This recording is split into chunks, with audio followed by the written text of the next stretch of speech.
So first off, we want to remove the plugs. Now from what I can see, the Rocker C Twin Cam 96 only has 2 wires going into the engine. So those are the 2 wires that we'll be replacing today.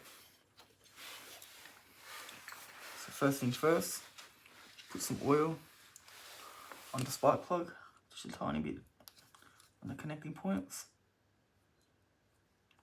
Not too much. Just so I think the points don't rust out and fuse. There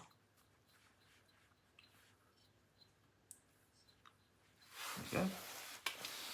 So I've already noticed that the logo, the Screaming Eagle logo, has worn off a little tiny bit. Same with this one. So I'm guessing they're not the highest of all quality, and any other generic 10mm fat spark plugs will probably do. But here we are installing these. So the fat side will go onto this, and the other side here.